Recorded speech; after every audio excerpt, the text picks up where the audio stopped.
Pessoal, tudo bem? Para quem ainda não me conhece, meu nome é Elaine, sou professora de História e hoje nós vamos começar a falar sobre o período republicano no Brasil. Período este que começou em 1889, com a proclamação da República, e se estende até os dias de hoje. Então, o nosso sistema de governo é uma república. E essa parte da república que nós vamos estudar agora, ela é chamada de Primeira República ou ainda de República Velha. Então, vamos começar vendo um pouquinho do contexto histórico do final do século XIX aqui no Brasil, para entender como o nosso país se tornou republicano. A proclamação da República no Brasil, ela foi um movimento liderado pelas elites, alguns militares, que estão sendo representados aí neste quadro de autoria desconhecida pelo Marechal Deodoro da Fonseca, que está entregando a bandeira a uma moça. Esta moça, ela é o símbolo da República. Percebam aí que além de militares, nós temos alguns civis, alguns estão segurando chapéus, inclusive. Percebam uma outra coisa, são homens brancos. Então a República foi proclamada por um grupo muito restrito da população brasileira, homens brancos de elite. E essa é uma característica muito importante da vida política do nosso país como um todo. Nesta tabela, nós temos todos os presidentes eleitos durante a Primeira República, ou República Velha.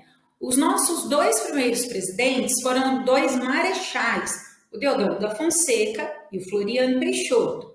A partir de 1894, com a eleição do Prudente de Moraes, que era paulista, cafeicultor, nós tivemos aí todos esses presidentes. Na sequência, Campos Salles, Rodrigues Alves, Afonso Pena, Hermes da Fonseca, Venceslau Braz, o Rodrigues Alves novamente, só que em 1918 ele não chegou a tomar posse. Ele faleceu no dia 15 de novembro daquele ano, vítima da gripe espanhola. Lembra que nós falamos dela no módulo de Primeira Guerra Mundial? Então, a pandemia de gripe espanhola, que matou milhões de pessoas no mundo todo, vitimou também um presidente da República no Brasil. Como ele sequer tomou posse, o seu vice, Delfim Moreira, político mineiro, assumiu o cargo interinamente, porque as leis na época diziam que se o presidente não tivesse completado 2 anos de mandato, uma nova eleição teria que ser convocada. E como ele nem chegou a assumir, assim foi feito. E nessa eleição, Epitácio Pessoa foi vencedor. Detalhe que o Epitácio Pessoa nem aqui no Brasil estava na França. Ele só voltou para o país quando ele foi eleito presidente da República. E aí temos Arthur Bernardes, Washington Luiz e Júlio Prestes. O Júlio Prestes, embora tenha sido eleito, também não assumiu o poder. Ele não chegou a assumir por conta da Revolução de 1930, que conduzirá o Getúlio Vargas ao poder, dando início à Era Vargas e a um outro período extremamente importante da nossa história. Aí assim, professora, tem que decorar essa tabela? Claro que não. Percebam que a lista de presidentes aí é extensa. O que eu quero que vocês notem nessa tabela é o seguinte: observem a porcentagem da população que elegeu cada presidente. Uma porcentagem muito pequena, menos de 2% da população, 2,5%. Em outra, nós vamos entender o porquê desse número muito baixo. E percebam também que boa parte desses presidentes da Primeira República, ou eles atuavam politicamente por São Paulo ou por Minas Gerais, a maioria aí dos estados presentes. Isso também tem uma explicação que nós vamos ver mais para frente. Mas gravem isso que eu vou falar agora, que é muito importante. Os presidentes da Primeira República do Brasil foram eleitos por uma parcela muito pequena da população brasileira. A palavra república, que vem do latim, que significa coisa pública, coisa de todos, que seria um tipo de governo para atender aos interesses de todos, essa tabela não confirma, né, o significado da palavra república. Vamos falar aqui então um pouquinho do final do Segundo Reinado, Dom Pedro II foi o governante que mais tempo esteve no poder na história deste país. Ele assumiu o poder com 14 anos em 1840 com o chamado golpe da maioridade e ficou no poder até 1889. Os primeiros anos do governo dele, por conta do desenvolvimento da cafeicultura principalmente, eram relativamente tranquilos. O Dom Pedro II era uma pessoa muito querida pela população brasileira. Lembra que ele foi abandonado aqui, com 5 anos de idade, em 1831, né, o Pedrinho de Alcântara, como eu falo para os meus alunos, ficou sozinho, e ele era brasileiro, ele era filho do Dom Pedro I com a Imperatriz Leopoldina, então as pessoas tinham um carinho por ele. Só que assim, a partir de um determinado momento, o governante Pedro II deixa muito a desejar. Então, assim, né? Uma coisa era o Pedro II pessoa e o outro o Pedro II governante. Como governante, aí o negócio já era diferente. As questões vão começar aí no ano de 1864, justamente na chamada questão religiosa. O que aconteceu foi o seguinte: o Papa, na época, Pio IX, ele publicou aí uma lei, digamos assim, que todo mundo deveria seguir, todos os países católicos deveriam seguir. E aqui no Brasil, por conta da Constituição de 1824, o imperador era chefe da igreja também, que a religião católica era a religião oficial do império. Pois bem, Dom Pedro II disse que não iria obedecer. Eu vou obedecer essa ordem do Papa. Os bispos de Olinda e Belém se rebelaram com isso e disseram que não, que eles iam seguir, porque o Papa é o chefe da Igreja Católica. Então, eles vão seguir o que o chefe, o líder, né, melhor dizendo, estava determinando. O Dom Pedro mandou prender os 2 bispos. E isso virou uma questão. Porque, assim, né, 2 bispos na cadeia, por conta de uma determinação do imperador, que não quis seguir o que o Papa mandou. Então, isso ficou, né, se transformou num assunto muito delicado. E aí, Dom Pedro percebeu que, sabe assim, opa, pisei na bola. Mandou soltar os bispos, mas aí as relações com a igreja já estavam muito estremecidas. Além disso, diversas camadas da sociedade, como as elites cafeeiras, os industriais, as camadas médias urbanas e os militares, diziam que a monarquia e o Dom Pedro II não eram mais capazes de acompanhar as transformações do Brasil. Então, assim, né, o Brasil estava passando por muitas mudanças, por muitas transformações, e a monarquia era um regime de governo atrasado. Então, sabe, Dom Pedro, sabe assim, já deu o que tinha que dar? Lembrem-se que o Brasil foi o único país da América que, ao se tornar independente da sua metrópole europeia, continuou sendo uma monarquia. Os outros países se tornaram repúblicas. Então, assim, né? Uma coisa atrasada, como se o Brasil tivesse parado no tempo, politicamente falando. E aí, esse descontentamento vai crescendo ao longo da década de 1870 e em 1889 levará um golpe que depôs a monarquia e deu início à Primeira República no Brasil, no período que durou até 1930. Então, o período republicano no Brasil já começa com um golpe, então depondo o imperador, que já era, né, um senhorzinho. Como eu disse para vocês, não estava agradando mais a muitos grupos sociais. Dentre esses grupos que estavam descontentes com o imperador, estavam as elites cafeeiras. A cafeicultura se tornou, na segunda metade do século XIX, a principal atividade econômica do Brasil. E assim ficou até 1930.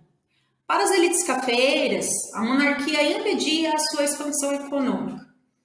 Então, assim, né, o Brasil, segundo essas elites, o Brasil nasceu para ser um país agroexportador.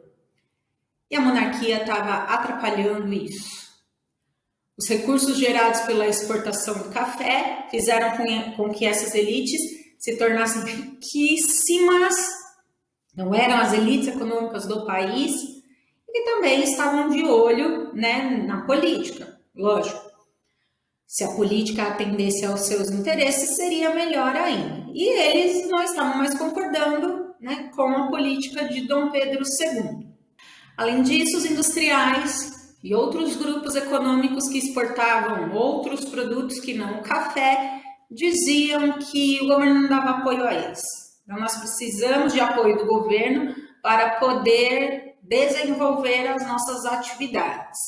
E aí, só como curiosidade, a foto da inauguração da ferrovia Rio-Petrópolis. As ferrovias se tornaram um meio de transporte de mercadorias muito importante na região sudeste, especialmente o café. Aqui em São Paulo nós temos como um dos destaques a Estrada de Ferro Santos Jundiaí, que ligava, né, que liga a cidade de Jundiaí, no interior, até o Porto de Santos, o que facilitava muito, né, o escoamento de café, ficava mais rápido e dava conta, né, dessa crescente cafeicultura, porque antes das ferrovias, aliás, eu esqueci de mostrar para vocês, vou voltar um slide. Antes das ferrovias, o café era transportado em lombo de mula, como vocês podem ver aí na foto. Cada saca de café tem 60 quilos e as mulinhas tinham que carregar aí 3, né, pelo que eu estou vendo aqui na foto, 2, 3 sacas de café.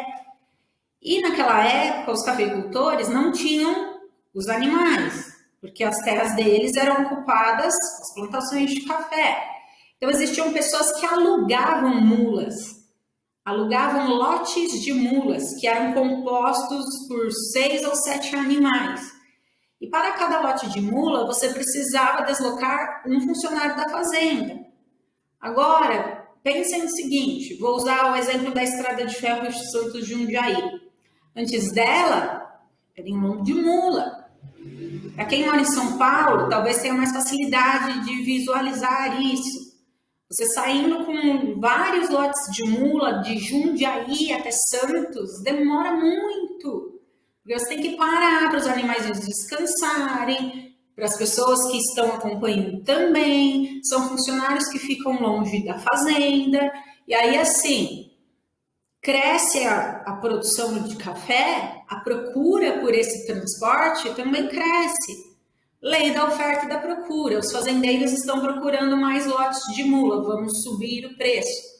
Só que vai chegar um momento em que esse transporte por lombo de mula não será mais suficiente para a quantidade de café que tem, porque não tinha animais insuficientes. Então, mudando de slide novamente, as ferrovias resolveram este problema. Aliás, onde hoje é a Estação da Luz, em São Paulo, ali tinha bancos, escritórios, que essa comercialização do café do interior de São Paulo para o exterior era feita, né, toda ali. Então, as ferrovias na região sudeste vão ganhar muita importância nesse final do século XIX. Além disso, Dom Pedro enfrentará a oposição do movimento abolicionista. O Brasil foi um dos países que mais utilizou mão de obra escravizada no mundo e foi um dos últimos países do mundo a acabar com a escravidão moderna, em 1888.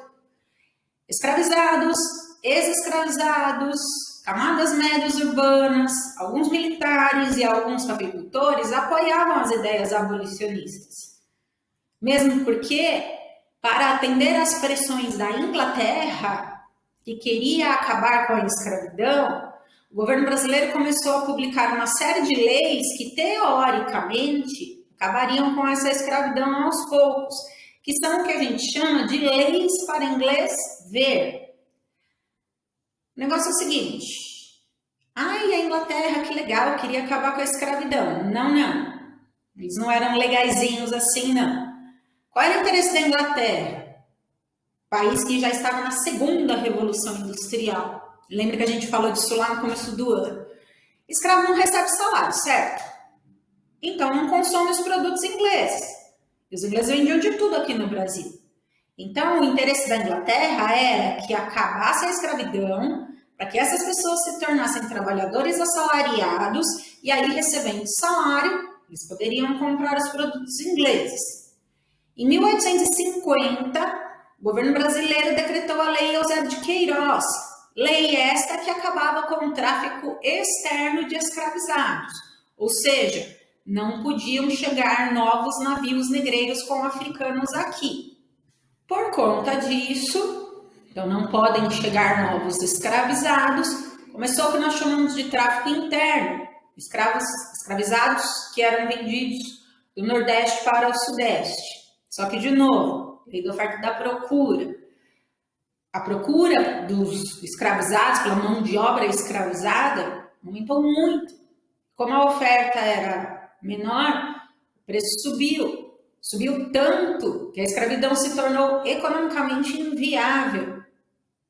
Eu sei que é horrível dizer isso, gente, mas eu estou dizendo, né, dessa forma, porque era assim que os africanos eram tratados no século XIX. E como eu falei para os meus alunos em aula, esse tipo de questão é o que nós precisamos rever. Quando a gente fala de tráfico de escravizados, às vezes a gente não para pensar, né? É um tráfico de pessoas. Você tirou pessoas da sua vida, do seu lugar, da sua família, da sua cultura, sua religião, sua língua, seus costumes.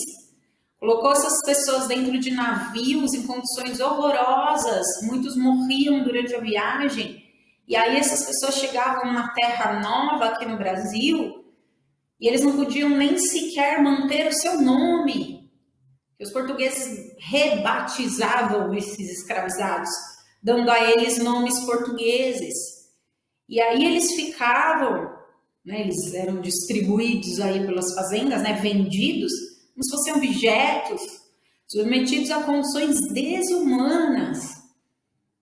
E o Brasil utilizou da mão de obra escravizada nos seus principais ciclos econômicos. A cana-de-açúcar, a mineração e o café. As principais atividades econômicas brasileiras durante os séculos 16 ao 19 contaram com a mão de obra escravizada. Essa é uma questão que alguns historiadores têm revisto, têm falado e que a gente tem que trazer à tona. Como eu digo para os meus alunos, a República no Brasil ela foi proclamada por homens brancos e ricos. Só que acontece que estes homens brancos e ricos não são as únicas pessoas que existem aqui neste país, não é mesmo? Nós precisamos dar vozes a outras pessoas que fizeram parte da história deste país.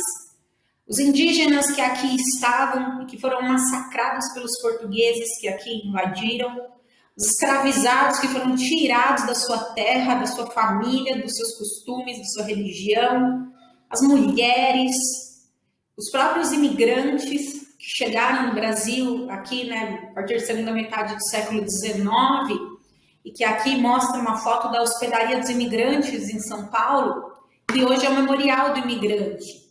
Eu não sei se ele está aberto agora, 2022. Eu sei que durante um período ele passou por reformas, ele estava em reformas, aí veio a pandemia, não sei exatamente quando, né, no dia que eu estou gravando esse vídeo, se ele já voltou a funcionar plenamente. Esses imigrantes ficavam aí na hospedaria por alguns dias, até acertar seu contrato de trabalho, embarcar no trem e ir para a fazenda de café no interior de São Paulo, onde eles também tinham uma condição de vida muito ruim. Muitos vieram da Europa, aliás, muitos, quase todos que vieram da Europa com o sonho de construir uma vida nova aqui no Brasil. E muitos não conseguiram realizar esse sonho, um trabalho muito pesado, muito exaustivo. Então são também pessoas, né, importantes na nossa história. Estou falando aqui, né, do estado de São Paulo, para onde vieram italianos e espanhóis, principalmente, né, nessa época, depois os japoneses no início do século XX. Se você mora em outro estado brasileiro, me conta aqui nos comentários qual imigração aconteceu aí no seu estado. Mas os imigrantes chegaram, foram para muitas fazendas, o movimento abolicionista cresceu, só que tinha muita gente que era contra o final da escravidão. No dia 13 de maio de 1888, a princesa Isabel assinou a Lei Áurea, declarando extinta a escravidão no Brasil. Quando ela fez isso, a monarquia perdeu seu último apoio, que eram justamente esses proprietários de terras favoráveis à manutenção da escravidão. E lembrem-se que o movimento negro brasileiro não considera o dia 13 de maio de 1888 como uma data importante para eles. E nós devemos levar em consideração o seguinte: a princesa Isabel assinou uma lei libertando os escravizados. E ponto. Nada foi feito por eles, para eles. Não houve uma política de integração, de inserção desses ex-escravizados na sociedade brasileira. Não houve. E isso traz aí suas consequências até os dias de hoje. Os ex-escravizados foram marginalizados, ou seja, foram deixados à margem da sociedade, foram deixados de lado, de fora. Eles não foram integrados à sociedade. Isso juntando com a questão do preconceito, do racismo, né, da discriminação racial, e que deixou, sim, marcas profundas na nossa sociedade, como eu disse para vocês, até os dias de hoje. Então, de novo, é uma importante questão, né, a ser trazida. Depois da Lei Áurea, o desgaste político do imperador cresceu ainda mais. E, na verdade, esse desgaste já vinha desde a Guerra Paraguai, que foi a grande guerra que o Brasil participou aqui, né?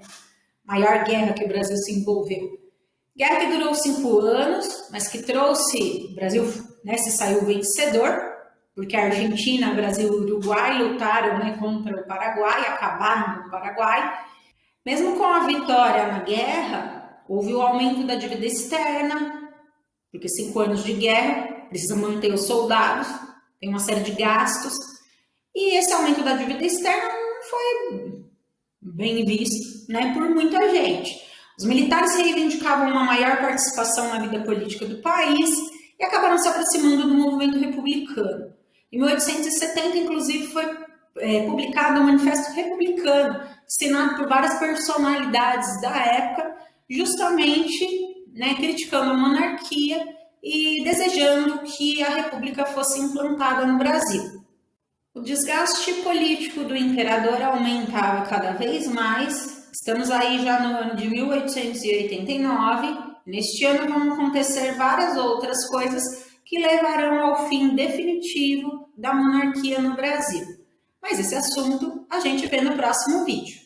Espero que você tenha gostado do vídeo, que ele tenha te ajudado. Se você ficou com alguma dúvida, deixe um comentário aqui embaixo. Não se esqueça de curtir e compartilhar o vídeo, que é muito importante para mim. E também de se inscrever no canal e ativar o sininho para não perder nenhuma novidade. Eu vou deixar aqui para vocês, como tela final, o vídeo que fala sobre o presidente que teve o mandato mais curto da nossa história. Que, afinal de contas, né, vamos falar sobre vários presidentes, né, durante o período republicano. No próximo vídeo, a gente vê mais algumas características deste período tão importante da nossa história, tá bom? Então, muito obrigada por ter me assistido até aqui. Um beijo e eu vejo vocês no próximo vídeo. Tchau, até mais!